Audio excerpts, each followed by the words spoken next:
Hello everybody, my name is Ronja Engarde, and welcome back for more Pokemon Platinum. In the last part, we got all the way here to Veilstone City, and in this part, well, I'm planning on taking on the gym. Between parts, I did a little bit of grinding. The max level of the gym leader's next Pokemon is level 32, so up to level 32 I went.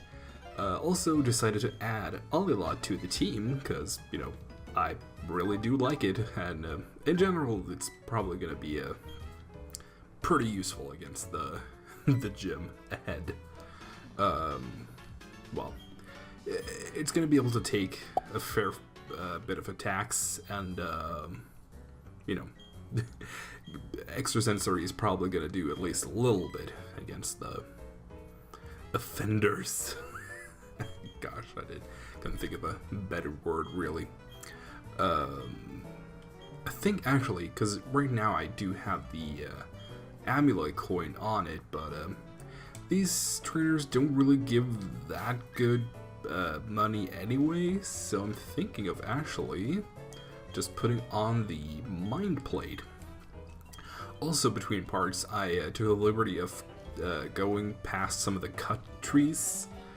So I picked up a Fist Plate, and I also picked up a Team 34 Shockwave and Team 47 Steel Wing, all which were behind cuttable trees. So I kind of hate how things are, you know, just one item is behind a cuttable tree. It's like, oh, come on. Why I gotta do this? Ooh, excuse me for a sec.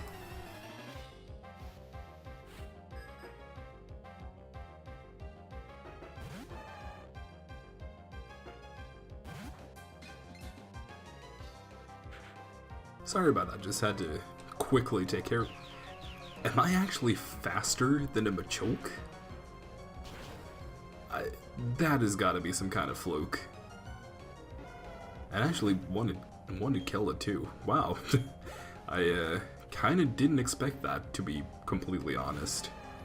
It could have been that it used Revenge, which I do believe makes it go after the opponent, or maybe Vital Throw. Yeah, let's see. No. Wow, we're actually faster than a Machoke. Not something you expect from Bronzor, which I believe has, I don't know, like 20 base speed. It's not like Machoke is like the fastest thing in the world, but still. Well then, let's see how... Actually, since they're slower than me, Extrasensory does have a chance of flinching. Which, you know, happens very rarely. Well, okay then. I suppose that was a little too much to ask for. Oh well. And I did grind Alilat pretty close to level 33, cause... At level 33, Jesus, hiccuping. It's gonna evolve.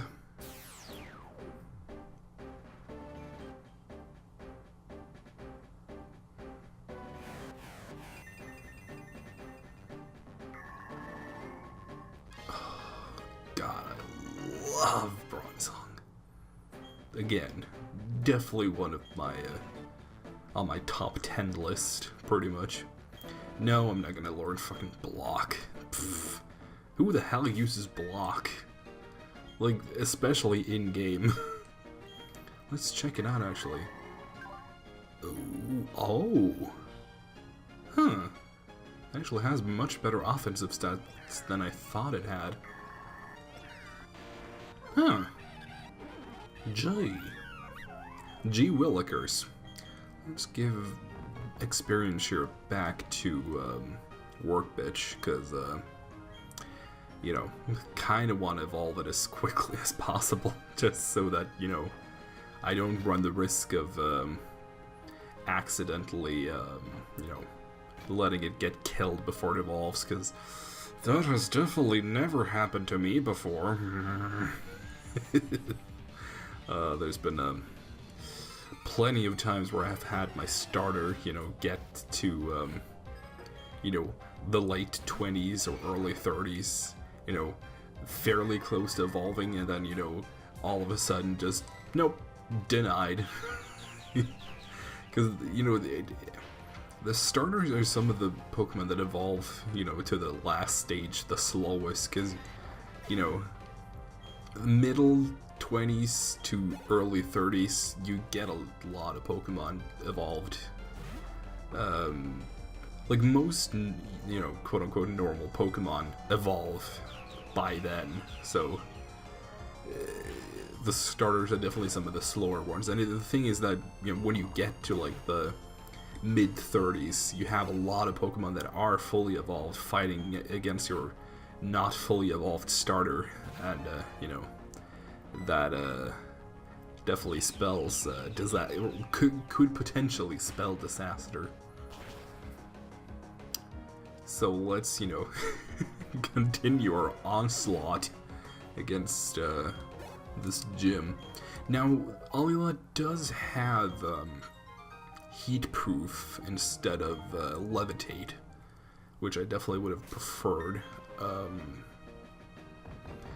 But even so, I am tempted to still give it Earthquake. 'Cause Graveler, and by extension Golem, does get it naturally, and there's nothing else I really want to give Earthquake to. Fuck it, let's just do it. I just, really want to buff my, Alilat as good as it can get. Actually, for those who might not be aware of the origin of the name Alilat, well, not that I personally have an origin for it, but it's the name of a goddess from, I believe it's from around the Arabian, God, how do you say that? Not half island, peninsula, the Arabian Peninsula, before the rise of Islam around year 600 or so.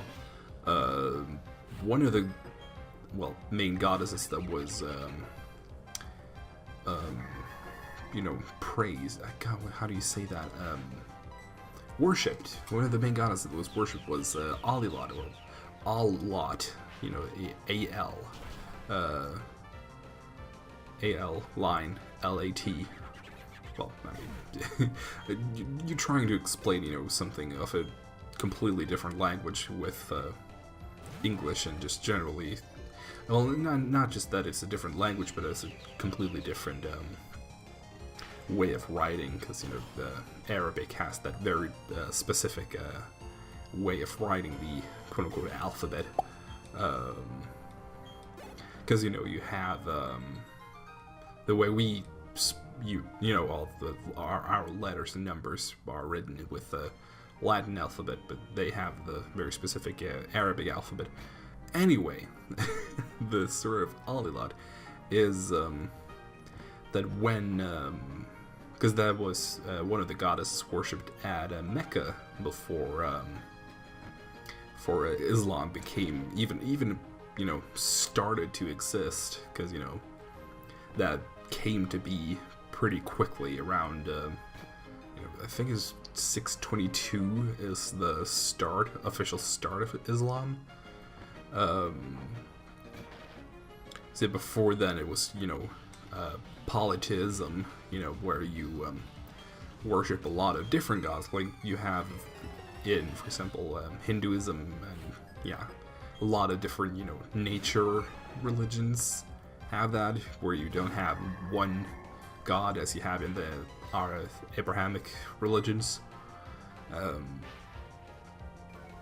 But then Islam became a thing, and then worships of any other god or goddess except for the one was prohibited.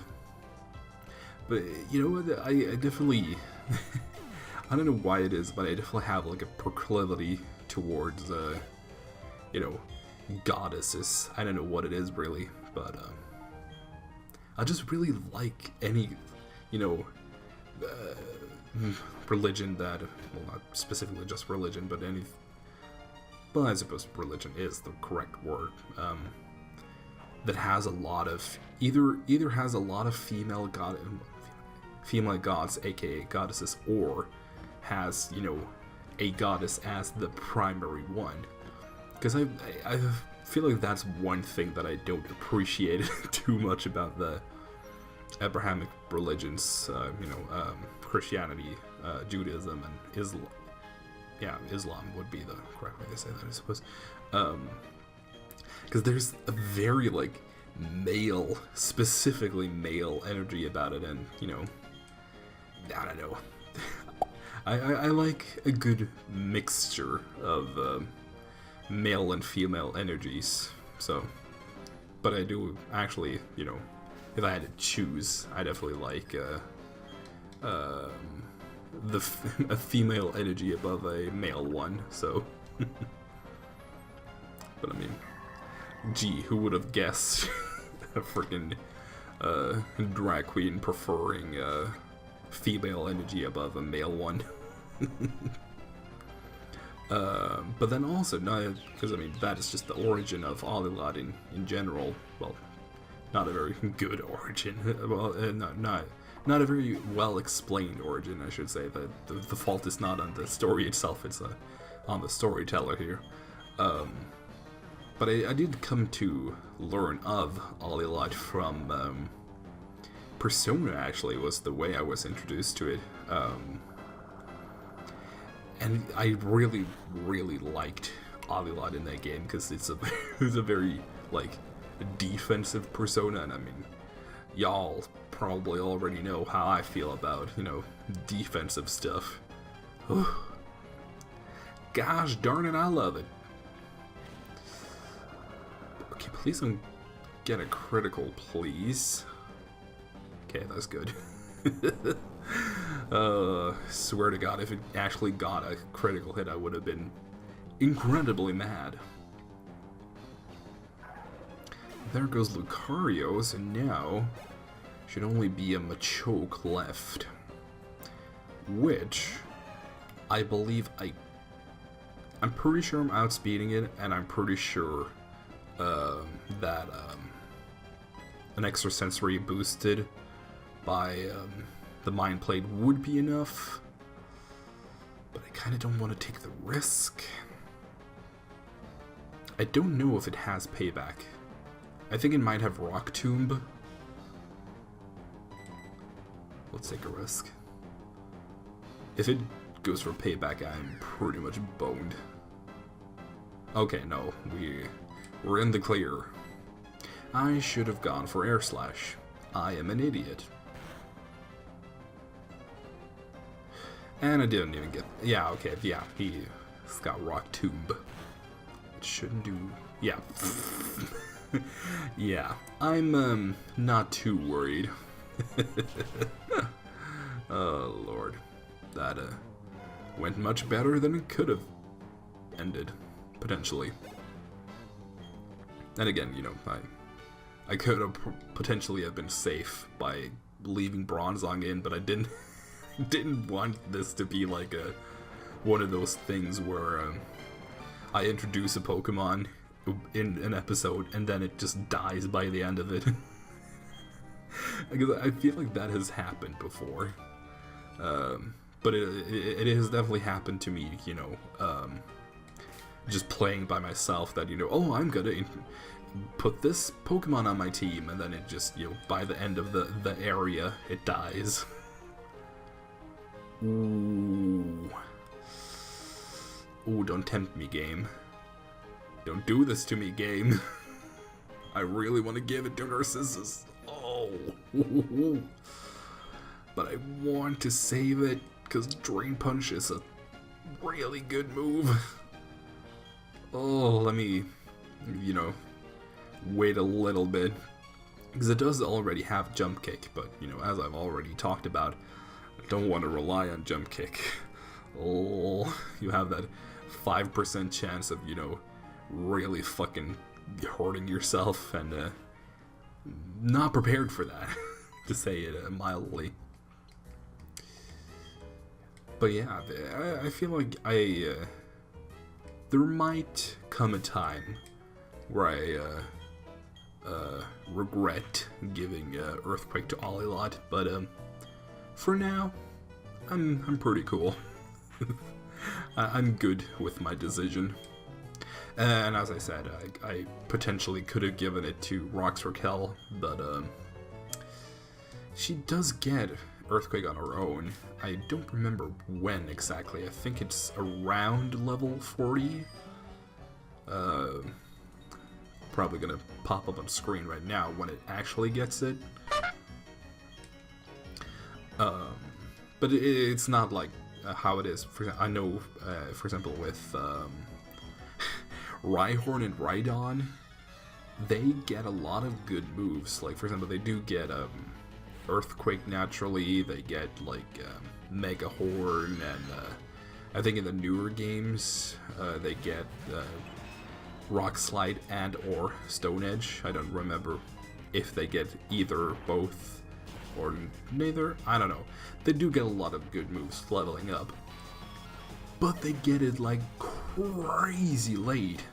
Like, I just know from playing Fire and Leaf Green, like Rhyhorn, not even Rhydon, but Rhyhorn gets Earthquake at level like 52 or something fucked up like that. And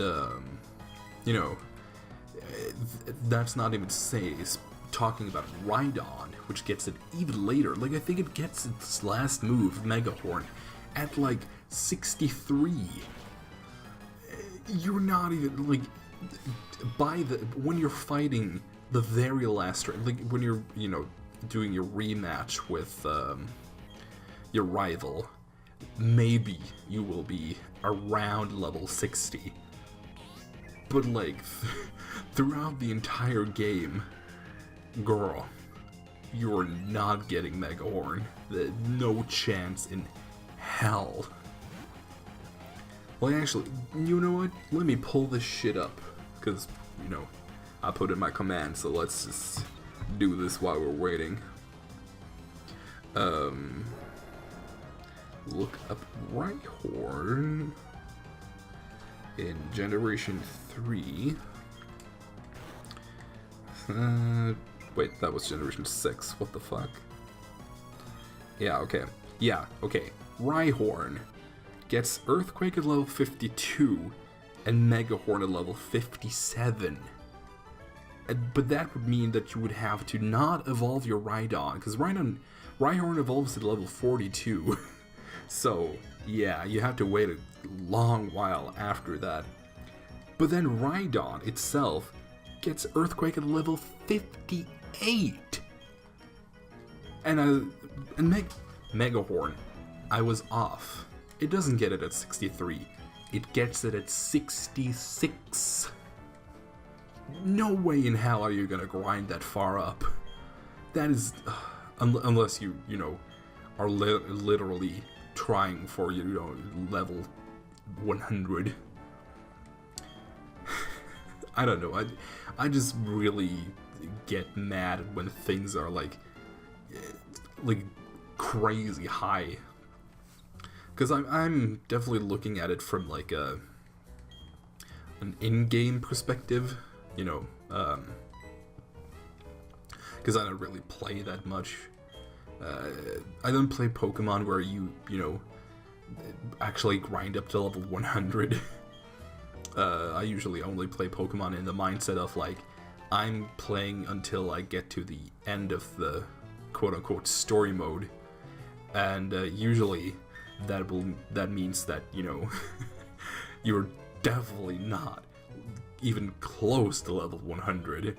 Like, I feel like, for example, here in Platinum, you get to like late 50s, maybe early 60s, and like that's pretty much the case in a lot of the other Pokemon games. Is around level 50-ish.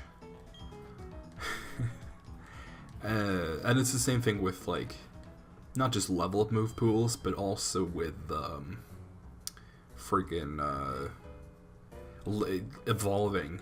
You know, it's one like, I suppose I can understand when it's the pseudo legendaries that they have like a crazy high level up. You know, like Garchomp evolving at level 48. I get it. I understand. And I suppose, like, for example, Tyranitar and Dragonite and Metagross, I believe they're all... Actually, is Metagross level 50? I think one of those are level 50 and the others are 55. Again, I get it. Fine. But then you have, you know, crazy fucked up shit like their other pseudo-legendary Hydreigon, which is level 64, I believe. And, you know, Larvesta to Volcarona, which is... No, actually, I think that's 59. But still, that is really stupid. And, you know, but those are, you know, quote-unquote pseudo-legendaries. I suppose you could say Volcarona is, you know, kind of a pseudo-legendary. Sorta, kinda. But then you have, you know, just regular shit like, Mienfoo, Pawniard, Vullaby, and, the other one, who then evolve at, like, level 50, or even, actually I think all of those are level 50, about. Which, you know, why? You're never, unless you specifically grind them that high. It just is so stupid, and it's one of those things where, you know, when a ROM hack adjusts the level of those evolutions to, you know, be a lot lower, usually I'm not for stuff like that when they change something something like that. Usually not too excited about it, but in this case I definitely am, because it's like, why? Like, when it doesn't make sense in the game itself, I'm all for it. There is one Pokemon in here that we can capture, which is Hippopotas. It's a little rare, so not sure we're gonna find it. Wow, that did not take long. I thought it was gonna be here running around for a good few minutes, but apparently the RNG gods are at least a little bit in my favor. Let's... Ooh, wait, no, Alilat doesn't have Levitate. Oh. I'm always in the mindset, like, in my mind, Bronzong has Levitate. It's like with, how it is with, like, for example, Ghastly or Rodon. I just, you know, instinctively think that it has Levitate, because who the hell uses Heat Proof? Nobody uses Heat Proof. So, like, that is just the thought process I have. Oh, you are just a straight up booty. Let's go for another quick attack. Why the hell not? And I'm thinking of capturing the Pokemon that I can capture on the route proper. I believe it's Route 214. Yeah, that should be correct. Which can be, there's a couple of different interesting things that could be. I believe it's Rhyhorn, Houndour. Those are at least two of them. So I'm kind of curious to see what it's gonna be. Ooh, but Hippopotas. That's a really cute cry.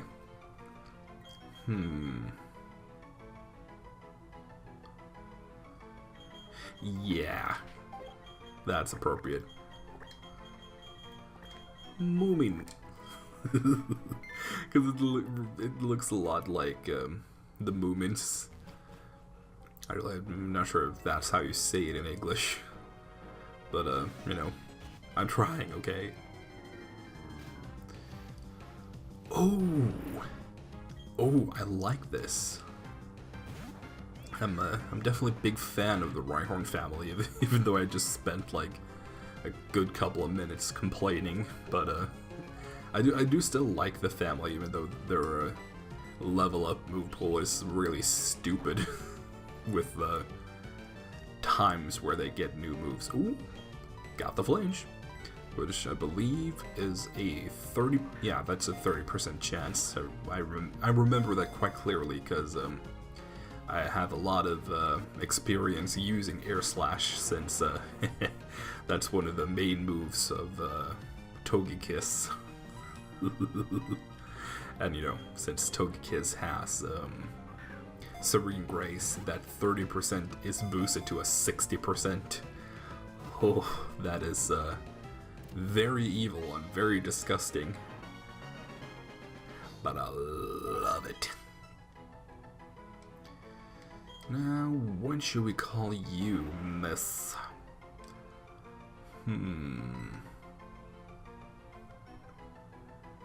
Let me look something up. Yes! That's a good name. I'm gonna name you Sakura. Not after the Naruto character, but after the Danganronpa character, which, you know, I do really like that character. She's nice. Definitely, if you haven't played Danganronpa, I'd strongly advise you to, because it's a pretty good game. And I mean, it's pretty cheap on, you know, like, Steam and such. Especially, you know, since there's like a million sales a year. So before I head off, let me take a quick look at our new friends. Let's see here. Oh, moving is up here. Relaxed nature, that is pretty okay. And serious nature and lightning rod.